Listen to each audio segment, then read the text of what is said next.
Mateus capítulo 17. Vamos ler aí do verso 1 até o verso 8. 6 dias depois, toma Jesus consigo a Pedro e aos seus irmãos, Tiago e João, e os leva em particular a um alto monte. E foi transfigurado diante deles. O seu rosto resplandecia como o sol, e as suas vestes tornaram-se brancas como a luz. Eis que lhe apareceram Moisés e Elias, falando com ele. Então disse Pedro a Jesus: Senhor, bom é estarmos aqui. Se queres, farei aqui 3 tendas. Uma será tua, outra para Moisés, outra para Elias. Falava ele ainda, quando uma nuvem luminosa os envolveu. E eis, vindo da nuvem, uma voz que dizia: Este é meu filho amado, em quem me comprazo. A ele ouvi. Ouvindo-a, os discípulos caíram de bruços, tomados de grande medo. Aproximando-se deles, tocou-lhes Jesus, dizendo: Erguei-vos e não temais.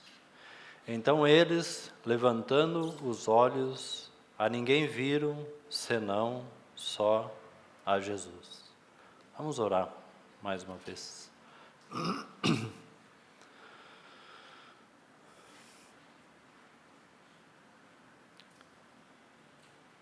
Querido Pai Celestial, nós te agradecemos pela tua fidelidade e também pelo teu amor.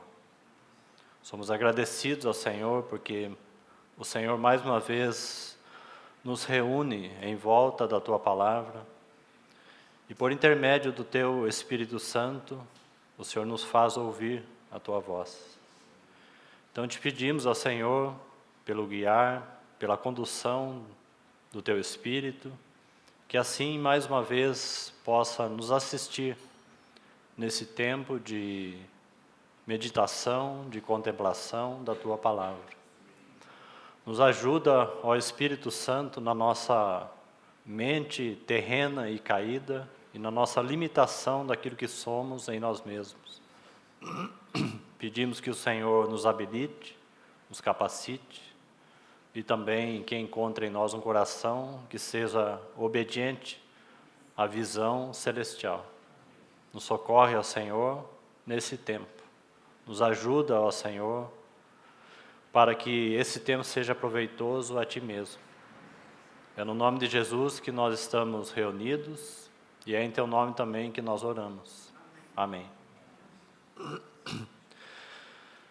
Irmãos, nós temos então falado desde já algum tempo acerca da visão celestial e as suas implicações.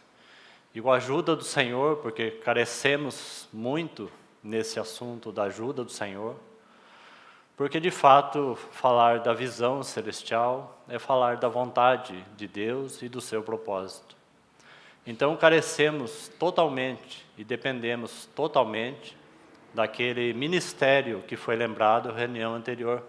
Nós vimos aquela porção de 2 Coríntios, capítulo 3, e aquela porção fala deste ministério, o ministério glorioso do Espírito Santo, o ministério transformador do Espírito Santo, o ministro, o único ministro, que possui o ministério da palavra, o Espírito Santo. Então penso que aquela porção que foi lida e compartilhada resumidamente, tem muito a nos falar no que diz respeito às implicações da visão celestial. Nós chegaremos, com a ajuda do Senhor, nas questões mais práticas, do mais alto monte à terra. A revelação de Deus foi concedida aos homens na terra. Então ela tem as suas implicações, seus efeitos e sua vida prática em todos nós e no corpo de Cristo. nós que somos criatura de Deus, que ainda possuímos uma mente terrena, temos a nossa natureza humana e, portanto, temos todas as limitações para que, de fato, o céu transforme a terra. Então, uma das implicações, ainda que nós vamos então entrar nas questões mais particulares e práticas na vida coletiva, nas nossas vidas pessoais, no serviço e tudo mais. Mas uma das implicações é, sem dúvida, 2 Coríntios capítulo 3. Porque ali nos coloca, todos nós, e coloca a igreja de Deus em absoluta dependência deste ministério. Então essa é uma implicação na realidade prática. Porque é nessa porção que nós encontramos, no versículo 18, que no 17, onde há o Espírito do Senhor, ali há liberdade. Liberdade, é claro, muito claro, que a liberdade não é a nossa, mas sim a liberdade do Espírito Santo em nós. Não é? Então, quanto desta liberdade do Espírito Santo, ela é atuante em nós. Essa é a ideia da liberdade. Fora dela, na verdade, nós somos escravizados pela nossa carne. O texto que foi lembrado hoje de 1 João é um texto que nos ajuda muito no que diz respeito a este assunto. Porque o verso 18 fala de transformação. E que nós somos então transformados de glória em glória, né, contemplando o Senhor, porque nós estamos contemplando o Senhor, e falamos que essa contemplação, ela é por meio da palavra de Deus, já que nós estamos falando do ministério do Espírito Santo, que possui o ministério da palavra de Deus. Então estamos falando dessa implicação, ou dessa dependência absoluta deste que exerce o ministério sobre a igreja e sobre os homens, assim como ele exerceu esse ministério da palavra sobre Paulo, por exemplo. Não é? Porque o capítulo 3 de 2 Coríntios inicia falando, Paulo inicia escrevendo aos Coríntios, dizendo que os coríntios estavam sendo conhecedores do Evangelho de Deus, e eles estavam sendo transformados pela palavra de Deus por causa do nosso ministério. É a expressão que Paulo usa. Ministério dos apóstolos, de Paulo mesmo. Então Paulo estava ali sobre dependência do ministério do Espírito Santo. Em outras palavras, a comunhão de Paulo era tão interligada com o Espírito Santo, de maneira que o Espírito Santo possuía toda a liberdade de se mover através da vida de Paulo. Então ele podia dizer, nosso ministério. Em outras palavras, ele está dizendo que o nosso ministério, que é o dele, junto com o Espírito Santo, produziu aos coríntios o que é uma transformação. Aquele ministério de Paulo, o apostolado, estava imprimindo naqueles irmãos de Coríntios as marcas, as impressões de Cristo. E isso é transformação. E isso estava sendo feito por intermédio do ministério de Paulo. Mas é claro que movido e dependendo do Espírito Santo. Então Paulo entendeu isso. E nessa liberdade, então aquele ministério e serviço na casa de Deus produzia então a impressão nos corações daqueles irmãos. E é exatamente assim que o Espírito Santo opera na igreja também em nossos dias. Então, um genuíno ministério da palavra, um genuíno ministério de apostolado, produz as impressões e as marcas do caráter de Cristo em nós. Por isso que Paulo então coloca que ele é ministro de uma nova aliança, e não mais da letra, porque a letra mata, mas o Espírito vivifica. Então, esse é o ministério da palavra de Deus, governado pelo Espírito Santo. Irmãos, o Espírito Santo, ele é Senhor sobre todas as suas assembleias que ele constituiu. Porque esse é o assunto que estamos falando. As assembleias do Senhor, o corpo de Cristo, como um caminho para andarmos. Lembre-se disso, né? Efésios 2, capítulo 10. O Espírito Santo é mestre. O Espírito Santo governa sobre as suas assembleias. O Espírito Santo é, de uma forma ou de outra, esta glória que aparece aqui no irmão. Porque quando nós falamos do irmão, nós falamos então dos montes que são dependentes do irmão. Dependência é fruto de transformação. Então somos transformados na medida que contemplamos a Cristo. O Espírito Santo é a pessoa que apresenta Cristo, a sua obra, a sua pessoa e tudo que ele fez. Ele apresenta a Cristo aos nossos corações. Então, pela palavra de Deus, porque o Espírito Santo é ministro e servo da palavra de Deus, ele é conhecido como servo Eliezer, que conduziu, então, Rebeca a Isaac, né, o servo. Ele é aquele homem citado em Lucas 22, um homem com um cântaro de água na cabeça, já que não era possível encontrar um homem fazendo isso, porque esse era o serviço na época de uma mulher, carregar o cântaro de água na cabeça. Então fica muito claro que ali é uma figura do Espírito Santo. E o Senhor vai dizer para aqueles discípulos que eles iam preparar a mesa, que eles deviam então seguir aquele homem, um homem com um cântaro de água na cabeça. Porque aquele homem com um cântaro de água na cabeça, o Espírito Santo, queria conduzir os discípulos àquela realidade espiritual da mesa do Senhor e daquele momento que eles teriam com o Senhor. Então o Senhor mesmo vai dizer, segue a Ele. Essas são as palavras que nós encontramos em João 14, João 15, o final do capítulo, João 16, que fala a respeito desse serviço e ministério do Espírito Santo. O próprio Senhor está falando, é conveniente que eu vá, porque se eu não for, o Consolador não virá, o Espírito Santo não virá. Se o Espírito Santo não vir, quem vocês vão seguir?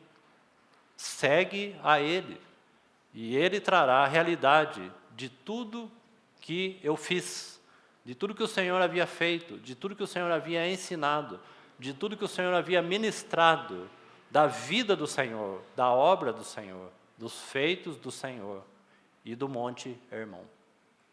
É o Espírito Santo que traria a revelação deste evento que nós estamos meditando. Segue a Ele.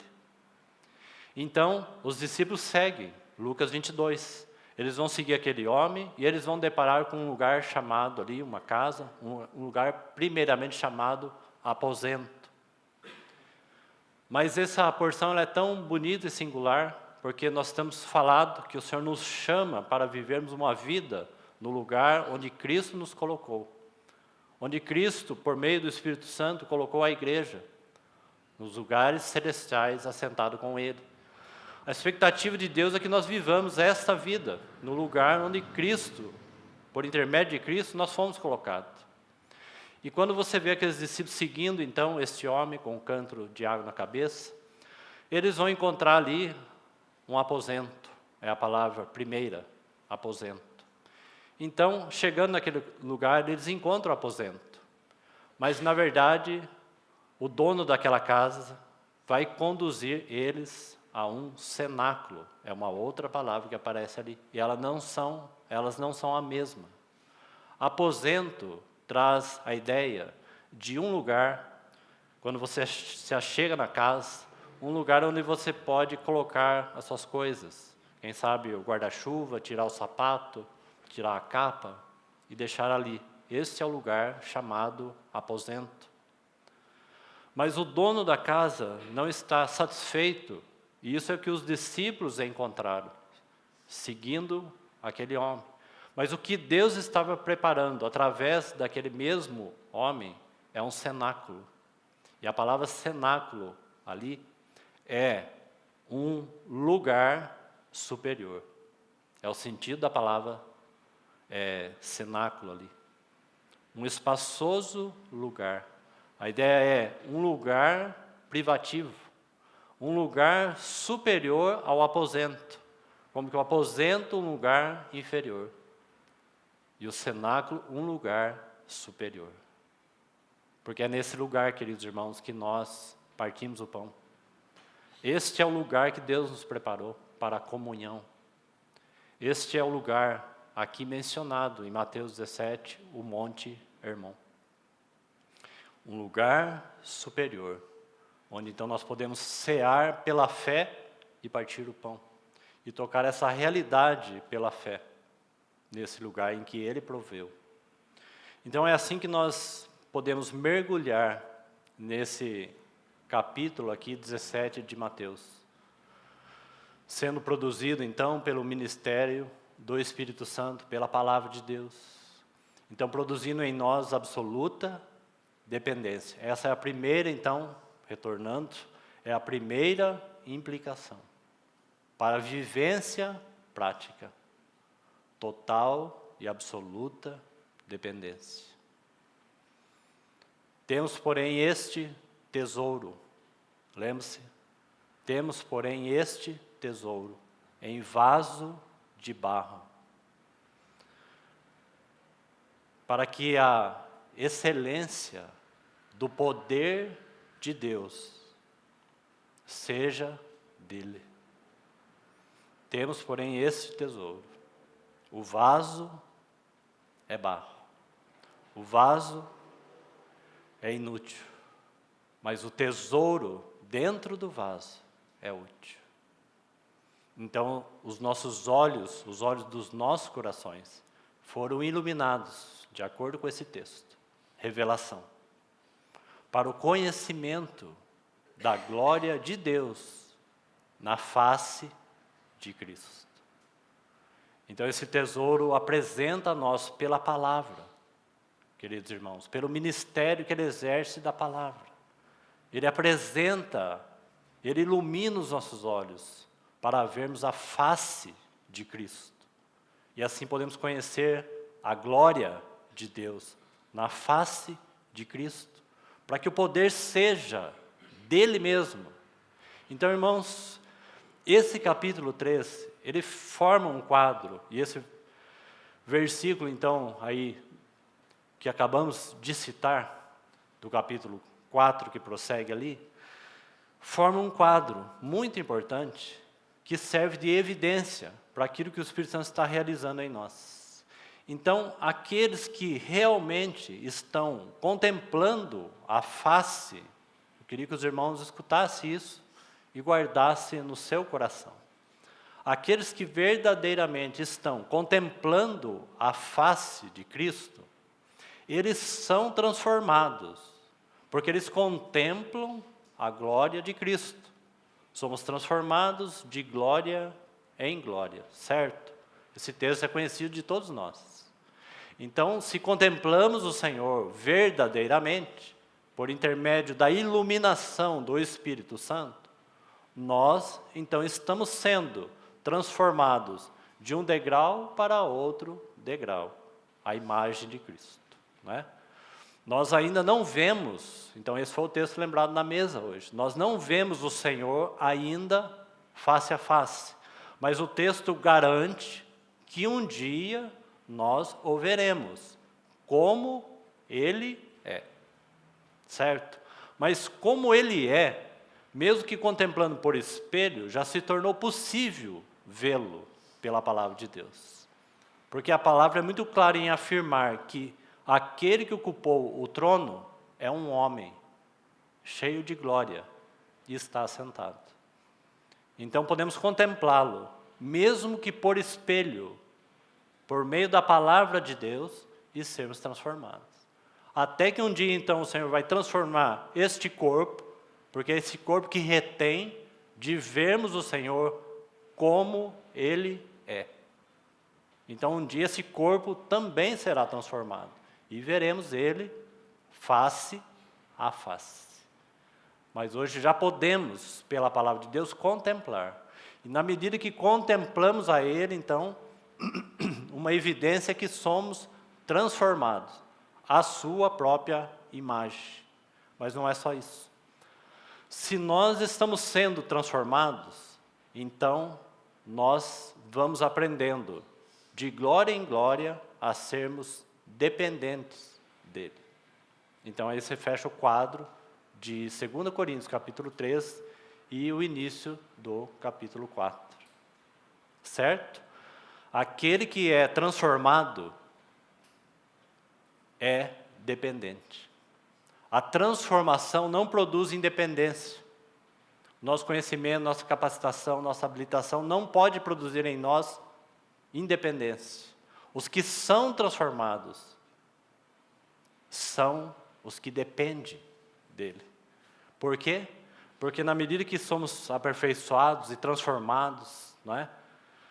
Nós precisamos compreender que o poder que realizou isso vem de Deus.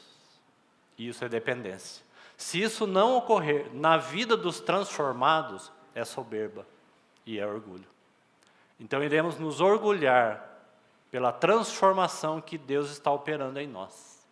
Então aqueles que são transformados, eles dependem então do poder de Deus, um dia após o outro, um degrau após o outro.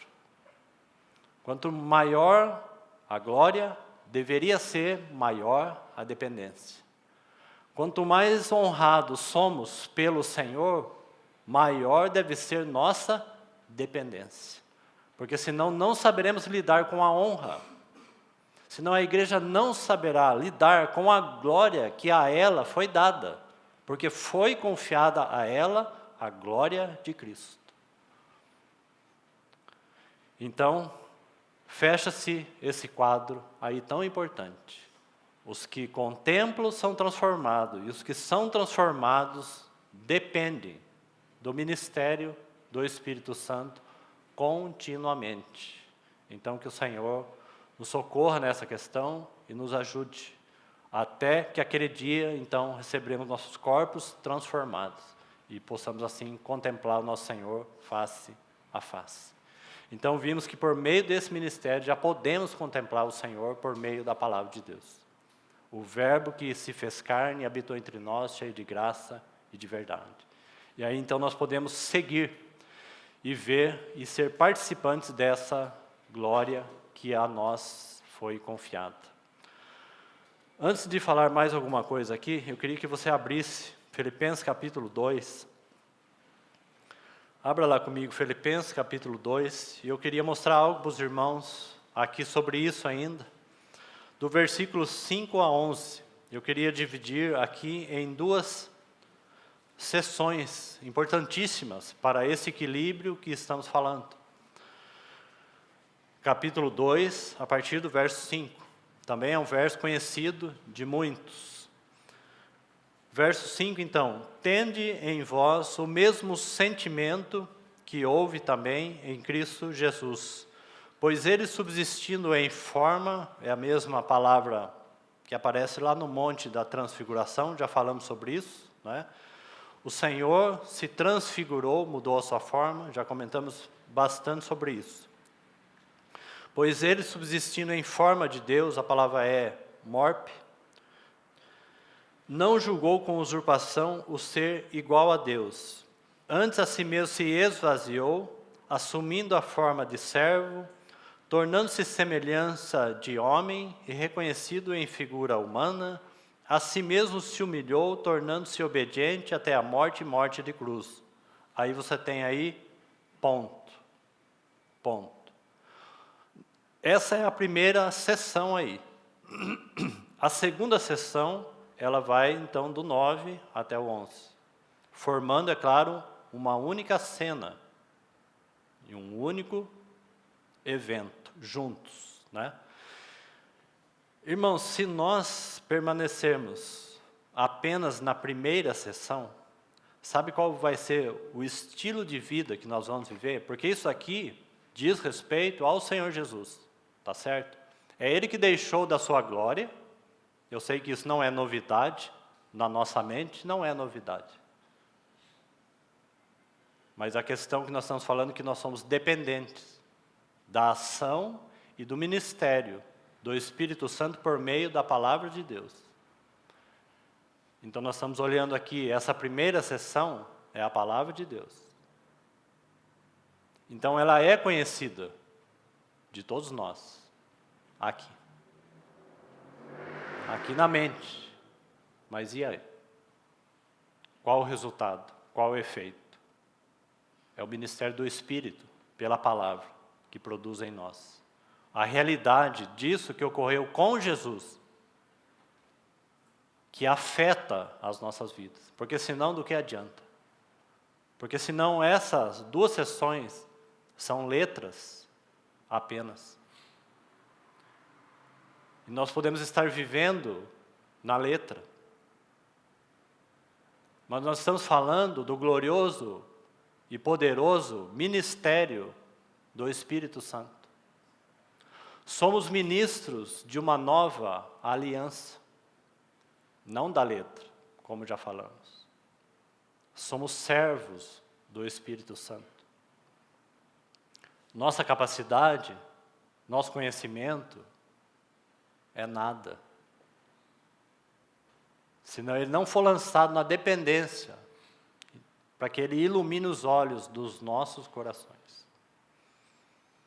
Para que essa porção seja nova e renovada. E o Espírito Santo lance luz. E seja motivo de regozijo, de despertamento, não de sono, não de desinteresse. O sono é porque a nossa mente fala assim, eu já li esse texto, eu já sei o que significa, eu sei até cantar. E daí? O quanto isso impactou a sua vida, o quanto isso mudou o seu ser, o quanto isso transforma a sua mente.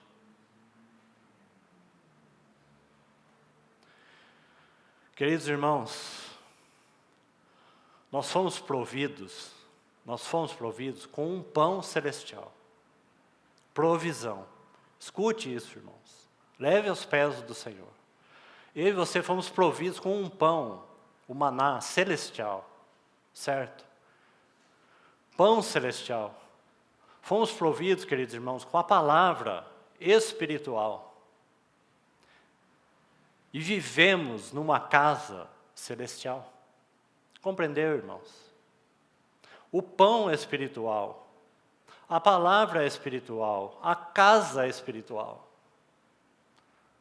Agora nós vamos tomar todas essas coisas e tentar buscar o entendimento com o conhecimento natural, terreno. Estamos falando do conhecimento da palavra mesmo. Todos nós fomos providos com a árvore da vida. Temos e somos participantes da árvore da vida. Mas somos insistentes em continuar nos alimentando do conhecimento do bem e do mal. Pão celestial. Palavra espiritual, casa celestial. É por isso que, seguindo aquele homem, o Senhor proveu um cenáculo, o lugar superior, da onde nós usamos uma ilustração, que aquele pequeno Billy olhava tudo a partir daí. Então vamos a esse texto aqui. O Senhor desce do seu trono. Ele desce e vai até o ponto da maior e mais profunda humilhação. Se eu e você pararmos nessa primeira sessão, irmãos, nós vamos viver uma vida de cristão. Sabe de que maneira? Uma autocomiseração. Uma falsa modéstia. Uma falsa humildade, uma falsa compaixão.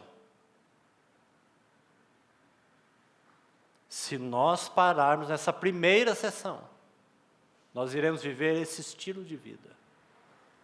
Autoflagelo, penitência. e tudo mais. Falsa modéstia, como falamos. Falsa humildade. Falsa compaixão. Mas louvado seja o Senhor, que nós temos a segunda sessão, que forma um único quadro. Porque isso relata exatamente a vida do Senhor. O Senhor Jesus desceu do seu trono e viveu no seu corpo de humilhação e de morte. Até que então, nós entramos na segunda sessão. Ele foi rejeitado, ele foi desprezado, ele foi humilhado, ele não foi ouvido, ele foi ferido, ele foi morto. A morte mais terrível e a de maior humilhação, a de cruz, não é? E ele foi posto então ao lado de 2 malfeitores, porque a cruz é lugar de maldito. Ele a si mesmo se humilhou. Ele foi humilhado, mas ele a si mesmo se humilhou. Nós sabemos que este caminho é o caminho da glória. Compreende, irmãos? Este é o caminho da glória. O Senhor não nos chama para viver essa vida de alto flagelo e de autocomiseração, né? Sabe o que isso produz se ficarmos na primeira sessão? Omissão espiritual. Ela produz omissão. Então, louvado seja o Senhor por causa da segunda sessão. Então, o Senhor viveu assim. Agora, irmãos, qual é o corpo que vive na terra, passando por esse mesmo processo, tendo em vista a ressurreição? Não é? Porque o Senhor então morreu, foi sepultado e ressuscitou. E a obra acabou aí? Não. Então ele foi ressuscitado pelo poder do Espírito Santo. Deus o ressuscitou e o fez assentar no trono de glória. Ele foi coroado. Ele foi humilhado, mas ele foi coroado. Irmãos, esse é o mesmo chamamento para a igreja. Porque a igreja é chamada para ser a glória de Cristo. Porque é isso que nós recebemos. Irmãos, essa é a glória presente no Monte Hermon. Esta é o ministério da nuvem que está ali no Monte Hermon. Porque a nuvem, é claro que tem um sentido e uma explicação espiritual. A nuvem vai apontar para o Antigo Testamento, porque a nuvem no Antigo Testamento exerceu um ministério. Nem todas as figuras apontam para um ministério, nem todas. Mas a nuvem, sem dúvida, aponta para um ministério. E a nuvem, então, aponta para o ministério do Espírito Santo. Por isso que ela está presente lá no Monte Hermon. Lá no Monte Hermon, os discípulos podem ver a voz, por intermédio do Espírito, que é a voz do Pai. Os discípulos podem ver que eles possuem um Pai Celestial. Eles podem ver agora quem Cristo é em sua essência. Então, o Pai, Deus o Pai, o Filho em sua essência e natureza, porque ele se transfigurou ali, e a nuvem. O iluminador, o Paráclito, o Espírito Santo. Ali está presente o Pai, o Filho e o Espírito Santo. E os irmãos sabem que aquela nuvem que ilumina, ela é a Shekinah, ou a glória de Deus.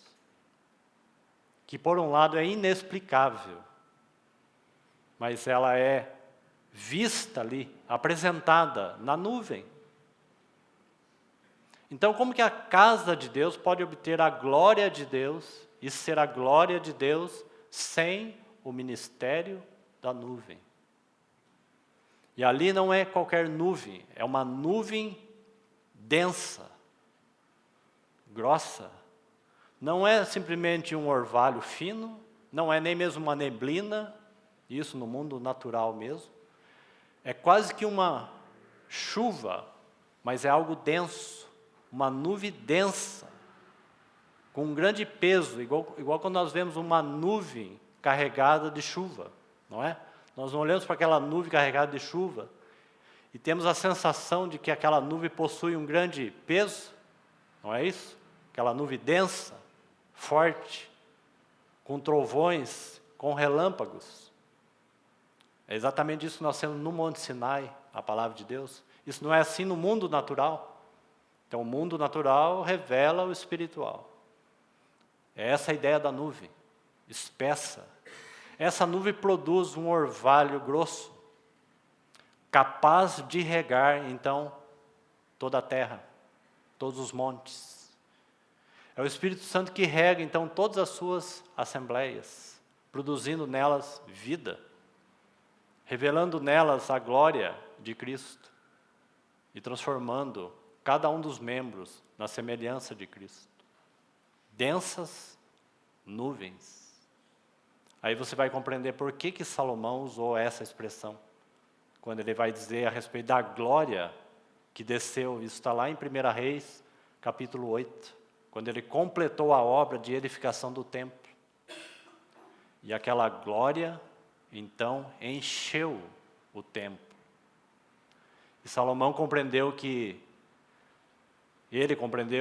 por que então que o Senhor habitava em lugar de densas trevas. Densas. É a ideia da nuvem que ocorre lá no Monte Hermon. Não é qualquer nuvem. É uma nuvem de glória. É uma nuvem densa, com capacidade de regar. É ali que Deus habita. E louvado seja o Senhor, pelo nosso Senhor Jesus, que ali está como homem, mostrando quem Ele é. Irmãos, o Monte Hermon revela a base, o fundamento para a vida da igreja.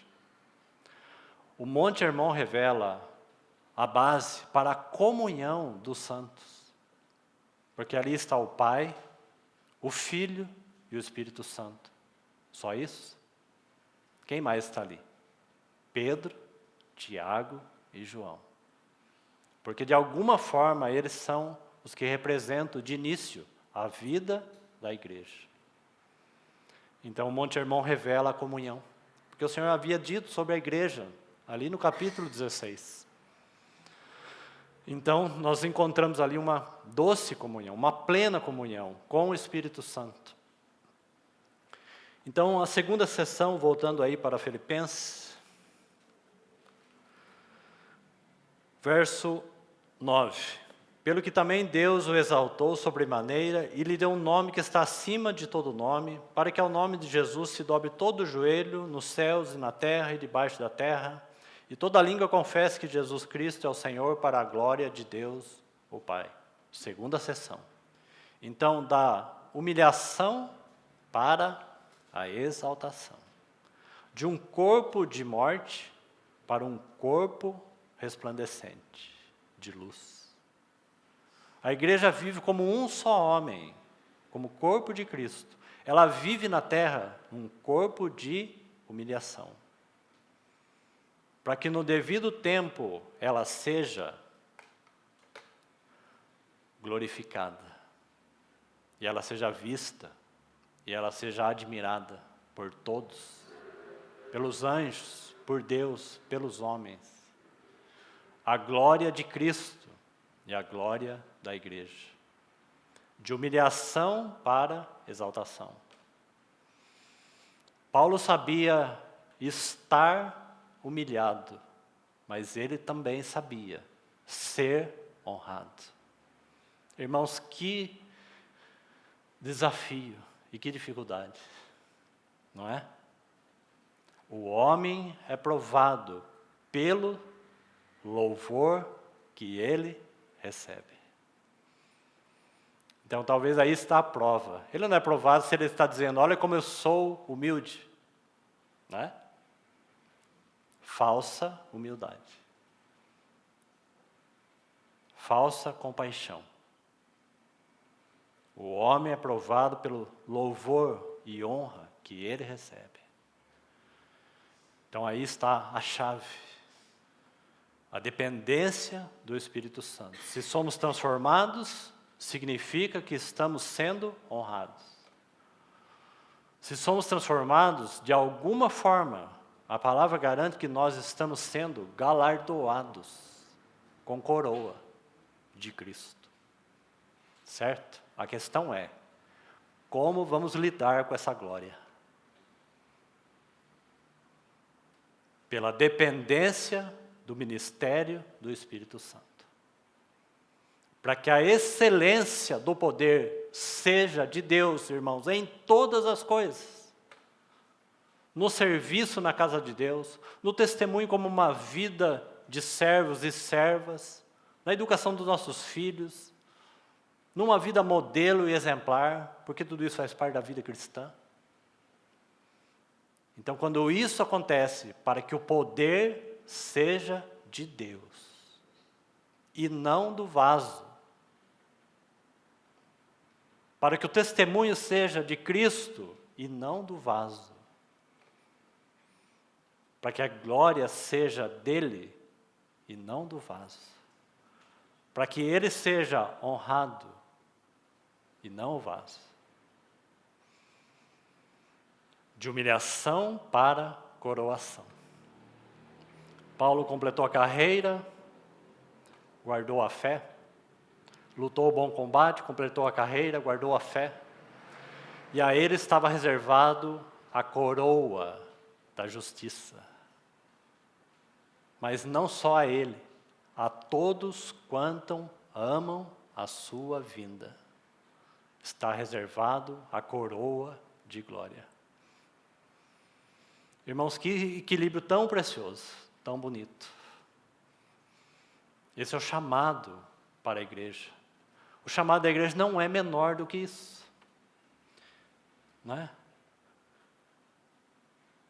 Abra um texto comigo em 1 Pedro.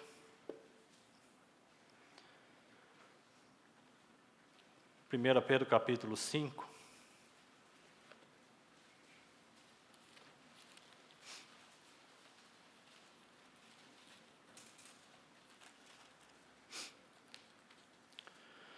Primeira Pedro, capítulo 5. Olha o verso 10. Está assim. Ora, o Deus de toda a graça. Então, olha aí, o Deus de toda a graça. Aonde nós encontramos isso? No Calvário. Certo? Ora, o Deus de toda a graça, o Deus de toda provisão, para aqueles que nada merecem. O Deus de toda a graça, o Deus de toda a provisão. O Deus que perdoou todos os nossos pecados. O Deus que nos justifica. O Deus de toda a graça. Mas isso resume o chamamento de Deus para nós? Não. Então o texto vai seguir, certo? Ora, o Deus de toda a graça, que em Cristo, olha o chamamento aí, vos chamou. A quê? A sua eterna glória. Que maravilhoso, queridos irmãos. De humilhação à glória. De graça à glória. E é interessante que na jornada de Jesus até o Calvário, o que é apresentado primeiro é o Monte Hermon. Depois o Calvário. Por quê? Porque isso era necessário. Porque no Monte Hermon revela toda a glória de Jesus. E toda a aprovação de Deus o Pai para com o seu Filho. Este é o meu Filho amado, em quem eu tenho todo o meu prazer. reúna Moisés, Elias, que representam de alguma forma, né? Moisés representa toda a lei, a palavra de Deus, que foi dada lá no Sinai. Elias representa os profetas, de alguma forma ou de outra. Como que o Senhor falando, reúna toda a lei e toda a profecia. E coloque ela em um ponto de convergência, um ponto central. Então, a ninguém mais ouviam, senão só a Jesus. Porque aquela voz bradada do céu, que sai daquela nuvem, que é a voz que o Espírito Santo tem falado, este é o centro de todas as coisas. Este é o meu Filho amado, em quem eu tenho todo o meu prazer. Nele está toda a expressão da divindade. Nele está toda a glória. Este Filho é o resplendor de toda ou de toda a luz. Então nos chamou a sua eterna glória. Por isso que quando a glória enche o templo de Salomão, a ideia de um peso ali, aqueles sacerdotes que ministravam no templo, que são servos. É muito interessante esse registro. Nosso tempo está apertado, quem sabe na próxima reunião nós podemos ler ali. Porque é dito que os sacerdotes são ministros do santuário. Eles têm como obrigação e serviço ministrar a palavra. É responsabilidade dos sacerdotes. Mas quando a glória enche aquele lugar, queridos irmãos, eles têm que sair. O que isso significa? Irmãos, para ministrar e servir na casa de Deus, o nosso conhecimento natural, o homem natural, conhecimento do bem e do mal, tem que sair. Tem que dar lugar à glória e à revelação do Espírito Santo. É isso que significa. Aqueles sacerdotes que têm responsabilidade de ministrar, eles têm que sair por causa da presença e da glória de Deus. E o texto vai dizer que nem mesmo eles conseguem ministrar, porque a glória tomou conta da casa de Deus. Irmãos, isso, em uma palavra, significa para todos nós, dependência. Porque senão, queridos irmãos, nós corremos o risco de servir na carne, ministrar na carne. Quando isso não ocorre, entra-se psicologia, filosofia, tradições de homens. Mateus capítulo 15. Por isso que o Senhor levou os discípulos ao Hermon. Então aquela glória tira, não deixa lugar para aqueles sacerdotes, por causa daquele peso. E a palavra glória ali significa, ela é kavod, que significa realmente peso. Peso. Produzindo neles dependência.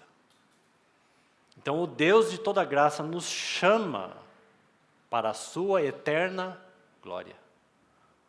Irmãos, pense em tantos outros cenários que nós poderíamos ilustrar. Em todos você vai encontrar o mesmo sentido. Aí você que lê a palavra, que gosta de meditar na palavra, isso é coincidência? Reúna todas as cenas que você quiser. Todas as cenas que revelam o trono, que revelam a glória. E veja se elas são contraditórias. Não há contradição nenhuma. E nem nas visões que a Bíblia relata sobre os seus servos.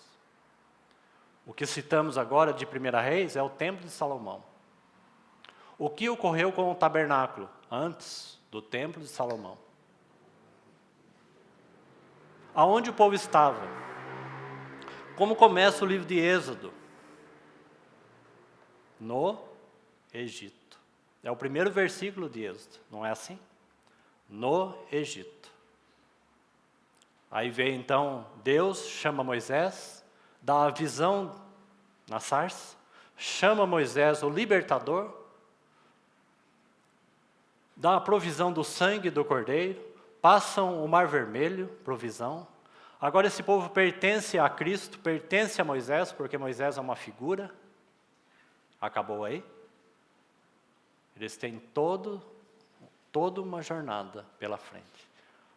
No meio dessa jornada, no meio quase que do livro de Êxodo, já que possui 40 capítulos, no capítulo 24, a palavra de Deus. Do Egito, para a libertação, o sangue, para a união com Cristo, Mar Vermelho, para o derramar da palavra, da lei de Deus, a revelação da palavra de Deus, Monte Sinai. O que o Monte Sinai produziu? Tabernáculo. Não foi? Então agora Moisés vê que faça tudo conforme o modelo e padrão que você viu lá no monte. Andeis de modo digno da vocação a que fostes chamados.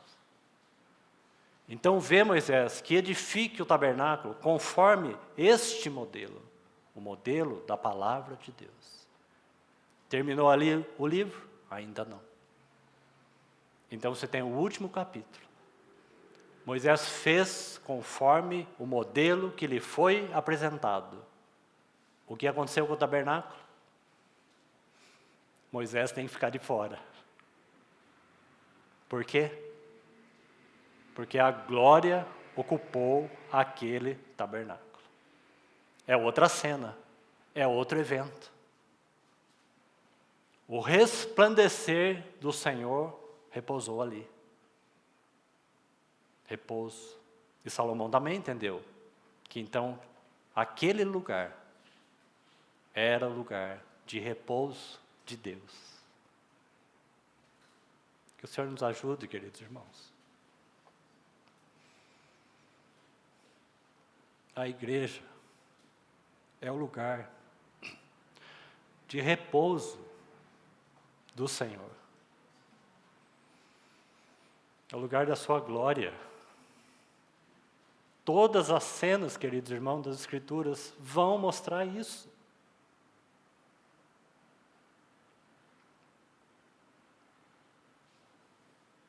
O que aconteceu com Paulo quando ele estava indo para a estrada de Damasco? No Monte da Transfiguração é dito que as vestes do Senhor resplandeciam, não é? Ele estava ali reconhecido como homem diante dos discípulos. De repente, suas vestes se resplandecem. Ali é um fulgor. É uma luz que brilha mais forte, queridos irmãos, do que o sol no ápice da sua força. Se é que nós conseguimos explicar essa luz. Se você ler o testemunho de Paulo em Atos 26, perante o rei Agripa, você vai ter o mesmo registro. Ele vai dizer que uma luz resplandecente é que derruba ele. Outra cena, outro evento. O que está ali? O resplandecer da glória. E Paulo vai ouvir uma voz. Saulo, Saulo, por que tu me persegues? Essa voz sai deste resplandecer. Esse resplandecer, ele é então mais forte do que a força do sol no seu ápice de luz. E se você concentrar a sua visão no sol, no ápice da sua força, você vai ficar cego. E foi exatamente isso que aconteceu com Paulo. Então ele vai perder, diante dessa visão, desse resplendor. Por isso que Hebreus vai dizer que ele é o resplendor da glória. Ele brilha mais do que o sol em sua totalidade e força, para que a excelência do poder seja de Deus. Então Paulo vai perder sua visão terrena. Ele vai ser ofuscado pela glória de Deus. Paulo não vai falar nada no primeiro momento, porque ele tem que sair de cena, o Saulo de Tarso. Moisés não pôde ficar. Os sacerdotes tiveram que sair. Paulo, o eloquente conhecedor e zeloso pela palavra, cego, e não pôde falar. E foi conduzido por um irmão chamado Ananias. Esse é o efeito da visão da glória.